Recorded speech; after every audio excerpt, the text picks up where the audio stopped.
Hey, Botas.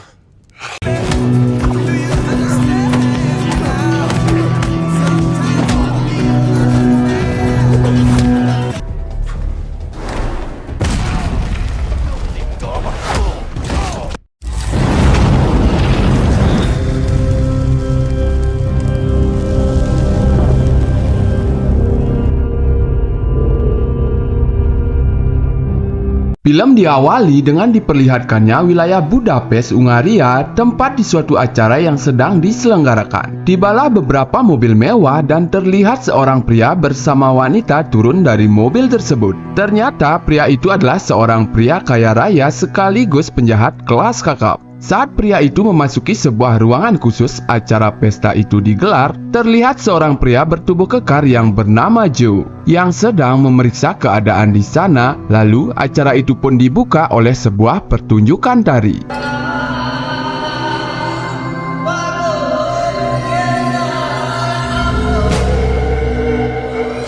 Dan di sisi lain, di sebuah ruangan, salah satu penjaga melihat ada sebuah sepatu di balik gorden jendela.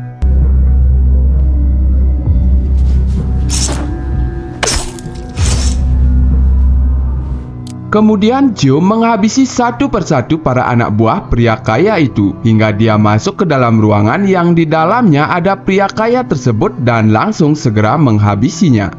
Дай мне еще 10 секунд, пожалуйста. Сколько бы они тебе не заплатили? I can't. Di situ Joe sempat melihat ke arah para penari dan salah satu penari berambut pendek yang bernama Maisie pun melihat ke arah Joe. Merasa ada hal yang tidak beres, sebagian pengawal pria kaya tersebut yang baru tahu kalau bosnya telah mati langsung menyusuri area sekitar.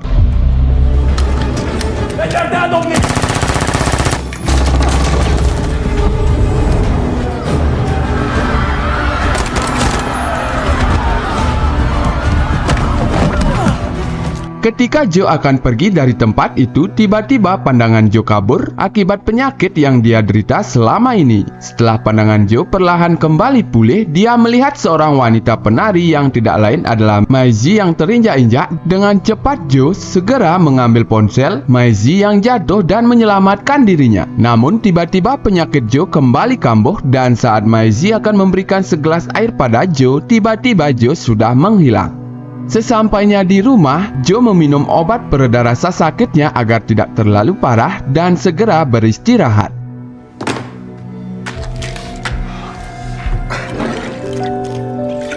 Keesokan harinya, Joe langsung memeriksa kesehatannya pada seorang dokter khusus yang bernama Kegan. Di sini diketahui ternyata selain seorang penjahat bayaran profesional, Joe juga merupakan mantan sersan yang telah lama pensiun. Setelah mengambil sampel darah Joe untuk diteliti lebih lanjut, Kegan menyuruh Joe untuk kembali melakukan kesehariannya. Sepulangnya dari dokter, Joe menghampiri atasannya yang bernama River untuk menceritakan penyakit yang dideritanya. Selain penglihatan Joe yang sering kabur, Joe kerap kali mengalami rasa sakit kepala yang luar biasa. Oleh karena itu, Rivers menyuruh Joe untuk beristirahat sejenak sebelum badan Joe kembali sehat. Joe yang teringat kalau dia belum sempat mengembalikan ponsel Maisie, dia pun segera mendatangi wanita itu yang sedang latihan di salah satu sanggar di pusat kota. Ketika Joe bertemu Maisie, di situ Maisie yang tampaknya menyukai Joe mengucapkan terima kasih dan langsung memberikan nomor ponselnya dan mengajak Joe makan malam dengannya. Saat di perjalanan pulang, Joe yang mempunyai rasa ragu sempat membuang nomor ponsel Maisie sebelum pada akhirnya Joe kembali mengambilnya. Kemudian di kediamannya, Joe yang terus memikirkan tentang wanita itu lalu dia mencoba untuk mengirim sebuah pesan teks pada Maisie dan menerima ajakannya untuk makan malam bersama. Malam harinya saat kencan pertama mereka, Joe dan Maisie tampaknya mempunyai beberapa kemiripan dan saling suka satu sama lain. Di situ Joe menjelaskan latar belakangnya yang tidak mempunyai keluarga karena Joe masuk ke pelatihan militer sejak usia 18 tahun setelah peristiwa kelam yang menimpa orang tuanya. Sejak kencan pertama itu, hubungan Joe dan Maisie semakin dekat, tetapi meskipun seperti itu, hubungan mereka tidak mengganggu pekerjaan mereka masing-masing.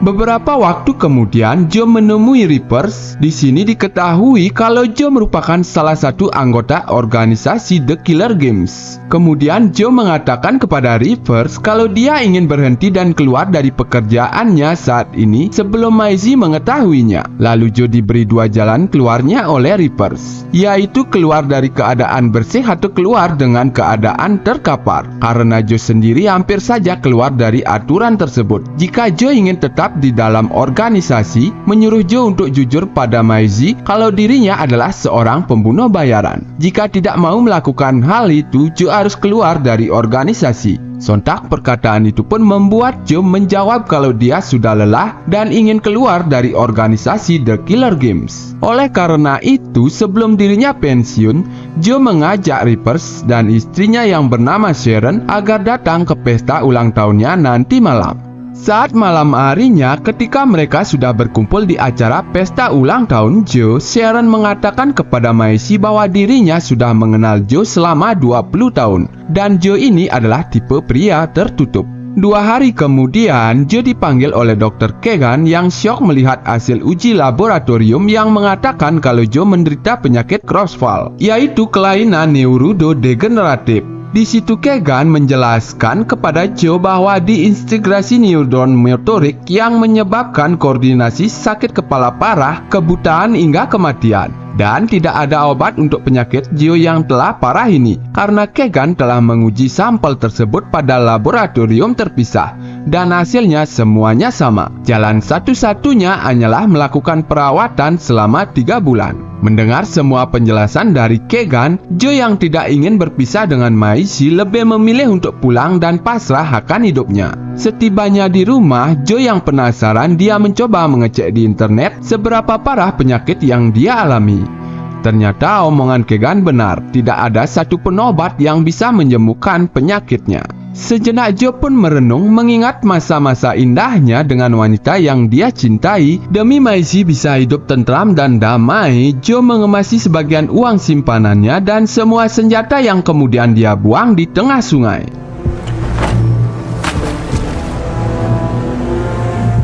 Keesokan harinya, Joe kembali menghampiri Reapers, tetapi kali ini maksud Joe datang ke sana untuk menyewa beberapa pembunuh bayaran agar bisa membunuh Joe. Hal itu pun sontak membuat Reapers kaget, apalagi saat Joe mengatakan kalau dirinya mempunyai sebuah penyakit langka. Meski Joe memberikan uang $2 juta kepada Reapers agar Reapers mau menyewa pembunuh bayaran untuk membunuhnya, Reapers yang tidak mau menuruti permintaan Joe lalu menyuruhnya untuk pergi dan memperingati Joe untuk tidak melakukan hal bodoh. Dengan berat hati, Joe yang mendapat keputusan itu pergi ke suatu tempat yang ternyata merupakan tempat rekan Joe yang juga seorang pembunuh bayaran yang bernama Antoinette.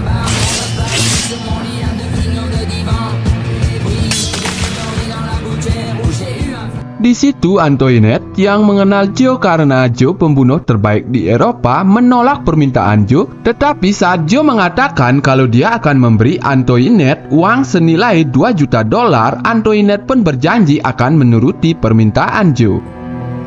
Give me till 2400 hours. You're the client, Mr. Flood. Kemudian Antoinette pun menghubungi anak buahnya yang juga seorang assassin yang bernama Lobda, yang baru saja melakukan tugasnya.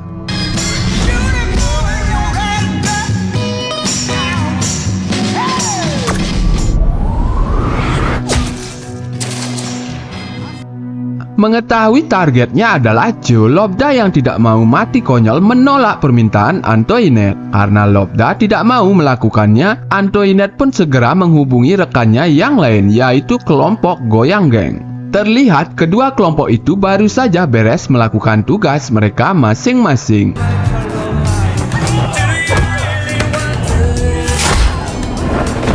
나 그 노래 정말 좋아하는데. Sementara itu, di sisi lain, Joe mengajak Maisie untuk bertemu di pusat kota. Tanpa mereka sadari, dari kejauhan anak buah Antoinette yang bernama Radovan memata-matai mereka. Gotcha. Pada kesempatan itu, Joe tanpa basa-basi mengatakan kalau dirinya ingin putus dari Maisie. Mendengar ucapan Joe, Maisie pun sangat bersedih karena dia sangat mencintai Joe. You're talking crazy. What is going on? It's over, Maisie. Sorry. Beberapa saat kemudian, Joe yang sedang mabuk berat di rumahnya berniat ingin mengirim pesan suara kepada Maisie yang menjelaskan kalau Joe mengidap sebuah penyakit langka. Namun sebelum Joe menyelesaikan pembicaraannya, dia tanpa sengaja mengirim pesan tersebut. Tidak lama kemudian, Joe tiba-tiba mendapat pesan dari Keegan yang memintanya agar segera menghubunginya. Ketika Joe sudah menghubungi Keegan, di situ Keegan mengatakan kalau semua hasil lab Joe tertukar dengan pasien lain. Jadi bisa dipastikan kalau penyakit yang Joe alami hanyalah penyakit pusing biasa. Mendengar hal itu, Joe yang sadar kalau dirinya telah berbuat kesalahan kemudian mengakhiri percakapannya dan segera memasang beberapa perangkap. Dan benar saja, di luar kediaman Joe, Goyang Gang diam-diam sudah tiba di lokasi dan memasuki rumah Joe.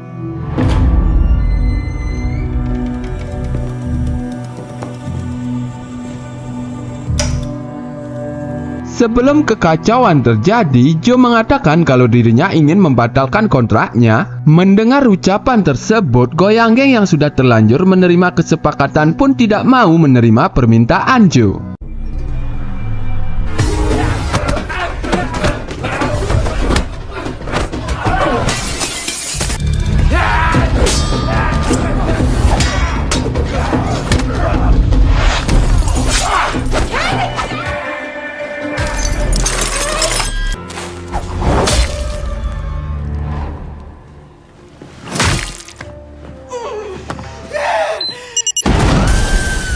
Saat Joe sudah berada di luar rumahnya, Joe yang mencoba untuk menarik perkataannya dan membatalkan kesepakatannya langsung segera menghubungi Antoinette. Namun meski Joe berjanji akan membayar denda, Antoinette yang sudah terlanjur mengutus beberapa pembunuh bayaran lain, dia tetap berniat membunuh Joe karena Joe telah menewaskan ayahnya. Saat telepon itu tertutup, Joe segera mengirim pesan pada Maisie dan menjelaskan kalau itu semua hanyalah kesalahan dan meminta Maisie untuk pergi keluar kota.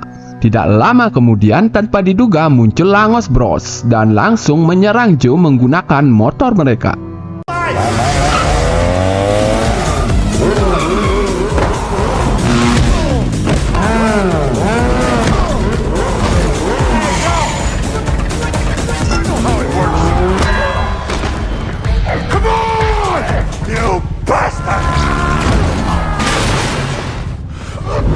Karena Joe sudah keterlaluan dan dirinya juga telah melanggar peraturan, Antoinette pun langsung mengutus Radovan untuk menghabisi Joe. Kali ini Antoinette rela merogoh uang pribadinya senilai $4 juta untuk mereka yang berhasil membunuh Joe. Kabar itu pun sontak membuat Lobdah yang awalnya menolak tawaran Antoinette menjadi menerima tawaran tersebut. Begitu juga dengan Mackenzie bersaudara yang sangat senang karena imbalan mereka yang besar. Selain Mackenzie bersaudara, terdapat juga dua orang wanita cantik yang juga merupakan pembunuh bayaran profesional dengan sebutan The Woman Murders.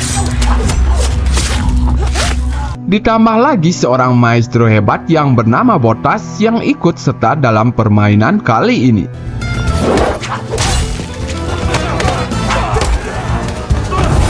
Kembali ke Joe yang kini menghampiri ke kediaman Reapers untuk meminta pertolongan dan meminta beberapa senjata karena Reapers juga sebenarnya berniat untuk pensiun sama seperti Joe. Namun di situ Reapers hanya bisa memberikan beberapa alat peledak untuk Joe bertahan hidup.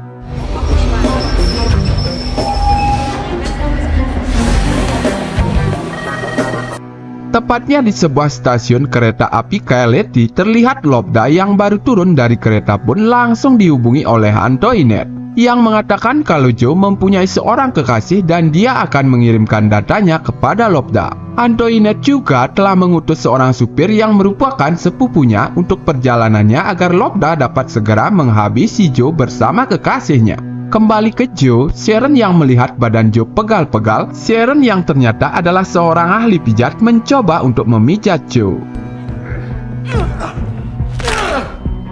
Tidak disangka ternyata pijatan Sharon berhasil membuat penyakit Joe sembuh total. My Jake's gone! Di sisi lain, Lobda yang baru tiba di sebuah tempat dan ternyata dia sedang mengawasi tempat tinggal Maisie dan akan menculik Maisie agar Joe bisa dengan mudah ditemukan. Maisie yang mendapat pesan dari Joe agar segera pulang ke rumahnya untuk bersiap-siap pergi menjauh ke luar kota. Sayangnya saat Maisie keluar dari rumahnya, wanita itu berhasil dilumpuhkan dan diculik oleh Lobda yang sedari tadi sudah berada di sana. Stop fucking bleeding everywhere. Karena persenjataan yang dia miliki kurang, Reapers menyuruh Joe untuk pergi ke sebuah kastil yang terletak jauh dari pusat kota. Dan ternyata pergerakan Joe berhasil diketahui oleh Radovan yang kemudian segera memberitahukan hal itu pada Antoinette. Antoinette yang tidak mau targetnya kabur langsung mengubah lokasi Joe dan memberikannya pada semua pembunuh bayaran. Setelah sampai di kastil, Joe yang pertama tiba segera memeriksa keadaan sekitar dan menemukan beberapa senjata kuno.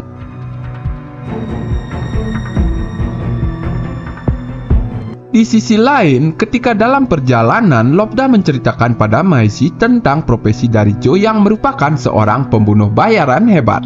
Mengetahui kalau Joe sudah meminta ke beberapa pihak untuk menargetkan dirinya, Maisie pun sempat kaget, tetapi di sisi lain, Maisie yakin kalau Joe bisa mengalahkan mereka semua. Setelah memasang beberapa perangkap di dalam kastil, Joe telah kedatangan tamu tak diundang, yaitu Mackenzie bersaudara.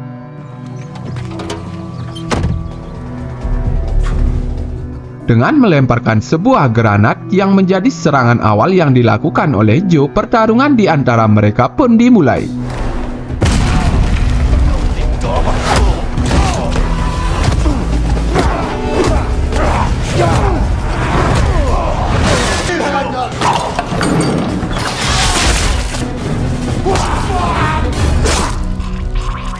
Tidak lama dari itu, The Woman Murders pun tiba di dalam kastil dan langsung menyerang Joe secara membabi buta.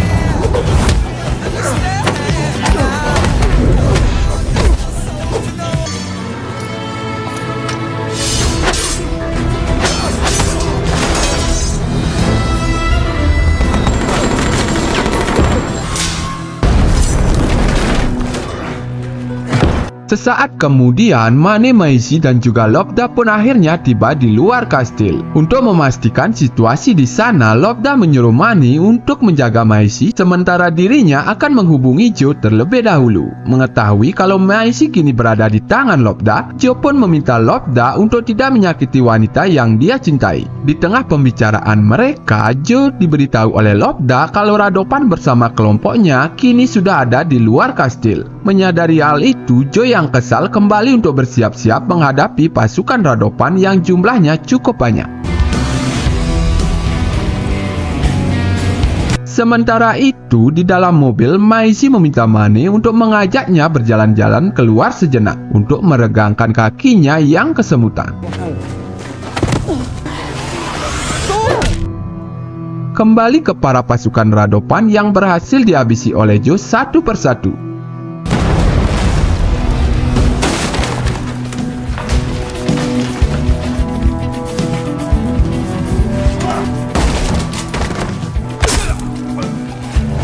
Karena sebagian pasukan Radovan telah mati, Joe perlahan-lahan keluar dari kastil melalui jalur belakang. Tanpa diduga, ternyata Joe diketahui oleh Lobda yang berniat untuk menembak Joe.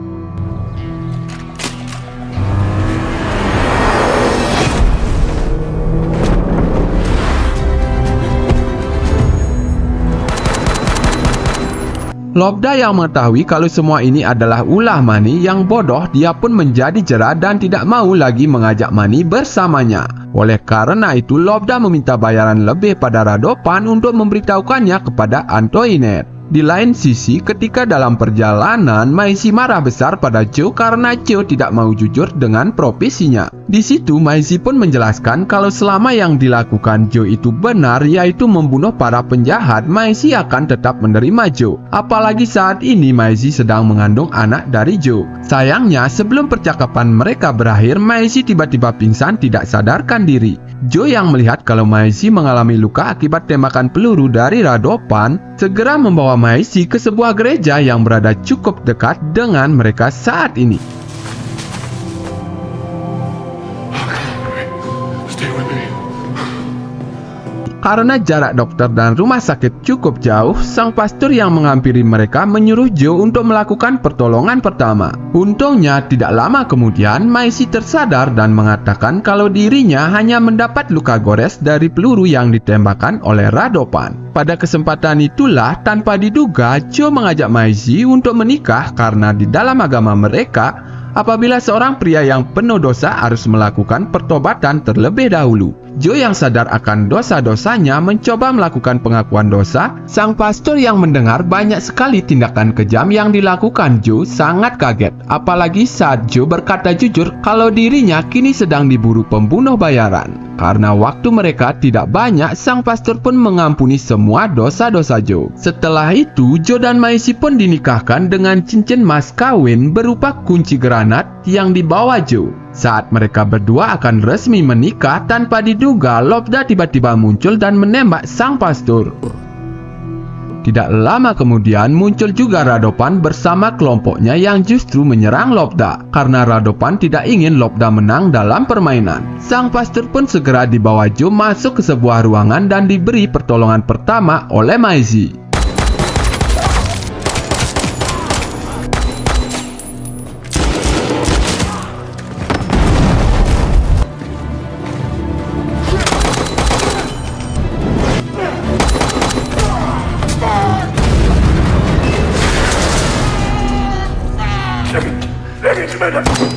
Ketika Radovan akan menghabisi Lobda, tiba-tiba Joe sudah berada di belakangnya dan saling menodongkan senjata.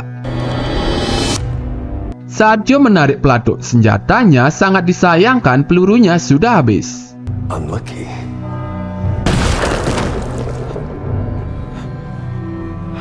Bukannya membunuh Lobda, Joe dan Maisie yang sudah lelah lebih memilih untuk segera meninggalkan tempat itu. Di waktu yang bersamaan, Reapers menghampiri Antoinette di kediamannya untuk memberi wanita itu sebuah hukuman karena telah melanggar peraturan.